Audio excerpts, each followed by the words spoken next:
Welcome to this segment. This segment is called the 3 C's of a relationship. Good morning, Africa. My name is Galson Anthony. Communication is very vital in a relationship. Do you talk to each other or at each other? Who better to help us with this topic but Mr. Valentino Alily? How you doing? I'm fine, Galson. Welcome back again and Thank again you. and again. Thanks so much. Thanks Now so much. tell me, Galson. would I be overrating it if I had to say communication is a make or break of a relationship? No, you wouldn't be overrating it. Communication is actually a key factor in determining how far a relationship will go, positively or negatively. Now, speaking of this positive and negative side of it, we find ourselves in an African culture where let's say, example, an older man is dating a younger woman, and this man feels like there is no need for communication. I'm experienced. You're going to listen to what I say. How do we handle that as far as communication goes? I think it's important that no matter the situation in which you find yourself or the age bracket in which you find yourself, you should be able to listen to your partner or your spouse. It's very key in relationship sustainability. So even if you're the older man and she's a younger woman, you got to listen to what she has to contribute to it.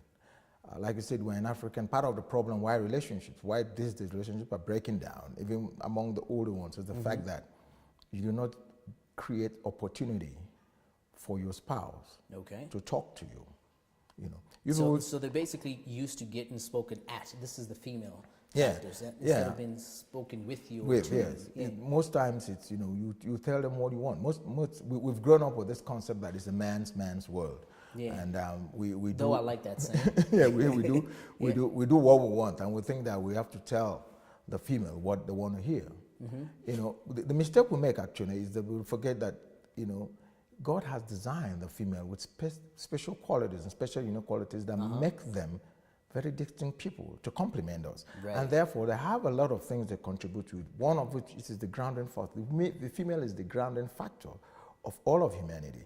And you've got to be able to listen to that aspect. And when she says certain things, you've got to be able to listen to it. They also have certain intuitive qualities. Okay. So talking at your spouse, scratch that part out, Yeah. Okay. Now let's talk about the 3 C's. We have the topic of discussion is the 3 C's, and I'm guessing communications is one of them. Yeah. What are the other 3 C's? The other 2 C's? The other 2 C's. Communication, like rightly said, is one of them. Then there's commitment. Then there's compromise. Commitment, compromise. Communications. Yeah, those are the 3 C's.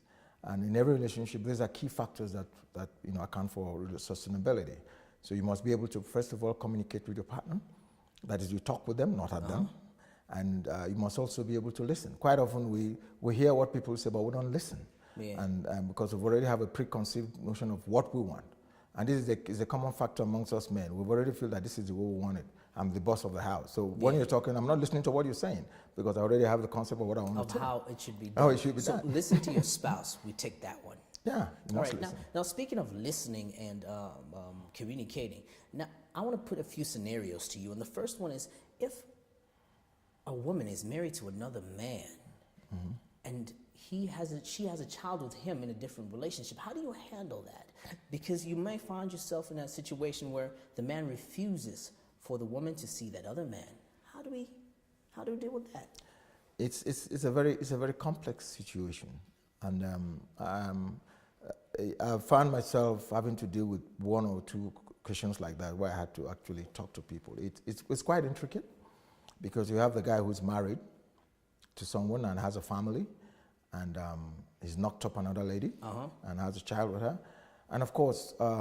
Companionship is something that ladies crave very much, and when you have a child by the other person, you expect there should be some kind of companionship, and of course commitment. And commitment has to do with part investment. He has to spend some time with you. But because he's married and the wife wants to know where he is at all times, it doesn't let him get out.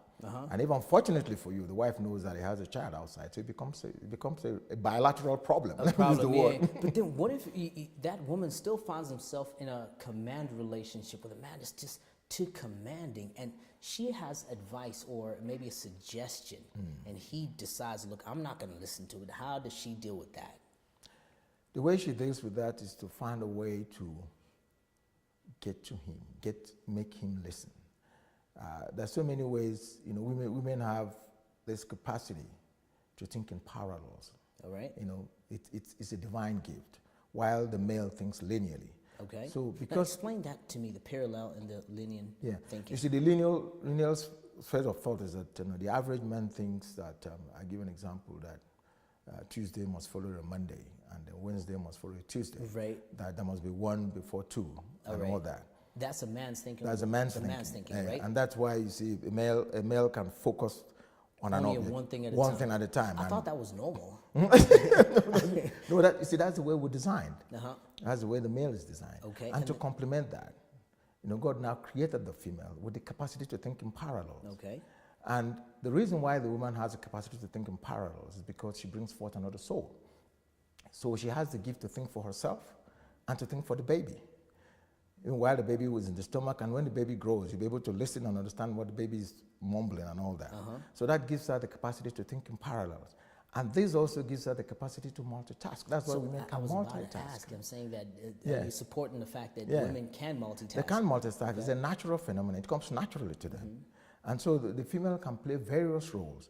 And because she has that capacity, most times, and we don't realize this as men, women outthink us. And that's why you see the woman can play whatever role she wants to play in your life. Yeah. Okay, this maybe explains the reason why women can make successful single mothers rather than fathers in some instances. Exactly. All right, but let's now get into situation number 3. Both spouses are working and they have more or less the same salary, but woman insists that man pays all the bills. Woman keeps money to herself. How do we work with that? Because I'm sure this is pretty common. No, it's pretty common. I've had instances of that as well in some of my counseling thing, and I tell them that I always go back to the love issue of that love is a two-way street. I tell couples that it's not a 70%, 30% thing. With 60%, 40%, it's a 50-50%. Okay. And it's about sharing. It's about being selfless, and it's about caring. And if you care for somebody and you don't give him everything or part of what you have, then there's no love in It's that. going to be a problem. It's a selfish relationship. And I have more scenarios for you. Scenario number 4. Now, what if I find myself, me and my spouse, we're living with her sister, but I pay for her college tuition for the past 2 years, but now I have a sibling of mine that would like to actually join me in my household and like me to pay for the tuition, and she refuses. What do I do? Because isn't it a little unfair? I pay for her sibling, but I can't pay for mine. It's a little unfair, and that's why the treaty is important. That's why communication has to be there. You've got to be able to sit down and communicate. Commitment, and you've got to be compromised. Compromise is the third part of the treaties. There has to be compromise. You've got to give and take. Like I said, love is a two-way street. So there has to be give and take. You have to find out from her, why don't you want my siblings to be there? Be a factor there. You'll be able to sit her down and say, look, this is the reason why I want that. This guy is not going to be here forever. This is the reason why he has to join me. When he graduates and gets out, he's going to get his own place. Okay. In the interim, yeah. So it's communication with a capital C. With a capital C. All right. Yeah. Thank you very much. One last thing. How do we get hold of you again? My email address is valentinoalily@gmail.com. And of course, Facebook is Valentino Alily. And I have a blog, which is www.valoonline.blogspot.com. Thank you very much for being here. Thank you so much. Thank you for joining us in studio again today. Thank you so much. Thanks. There you go, Africa. We've learned about the 3 C's and how to apply them in our relationship with Mr. Valentino Alily. My name is Galston Anthony. Off to studio.